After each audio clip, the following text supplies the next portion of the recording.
রাজধানীর গুলিস্তানের রমনা ভবনে অগ্নিকাণ্ডের ঘটনা ঘটেছে। মঙ্গলবার রাত 12:30টায় 6 তলা বিশিষ্ট ভবনটির তৃতীয় তলায় এই আগুনের সূত্রপাত হয়। খবর পেয়ে ফায়ার সার্ভিসের 5টি ইউনিটের ঘটনাস্থলে পৌঁছে আধা ঘন্টার চেষ্টায় আগুন নিয়ন্ত্রণে আনে। পরে অগ্নিকাণ্ডের বিষয়ে তাৎক্ষণিক প্রেস ব্রিফিংয়ে ফায়ার সার্ভিস জানায়, ভবনটির তৃতীয় তলার এম আকবর ট্রেলার্স থেকে আগুনের সূত্রপাত হয়। প্রাথমিকভাবে ফায়ার সার্ভিসের ধারণা, ভেতরে থাকা ইন্টারনেট সংযোগ থেকে আগুনের উৎপত্তি হয়েছে। প্রাথমিক অনুসন্ধানে ক্ষয়ক্ষতি নিরূপণ করা সম্ভব হয়নি বলেও জানায় ফায়ার সার্ভিস। এদিকে আগারগাঁয়ে কারিগরি শিক্ষা বোর্ডের সামনে দাঁড়িয়ে থাকা একটি গাড়িতে অগ্নিকাণ্ডের ঘটনা ঘটেছে। ফায়ার সার্ভিস জানায়, মঙ্গলবার রাত 11টার দিকে এই ঘটনা ঘটে। যেখানে আগুনটা লাগছে সেটা হচ্ছে একটা টেইলার শপ, এম আকবর টেইলার্স। এটা আনুমানিক 30 ফিট বাই 15 ফিট আয়তনের একটা শোরুম ছিল।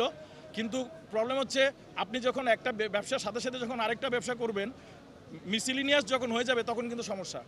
এখানে ব্রডব্যান্ডেরও একটা ব্যবসা করা হয়তো দোকানটার মধ্যে, আমি যতটুকু খবর পেলাম। আগুনটা অতি অল্প সময়ের মধ্যে আমরা নিয়ন্ত্রণে নিয়ে আসি।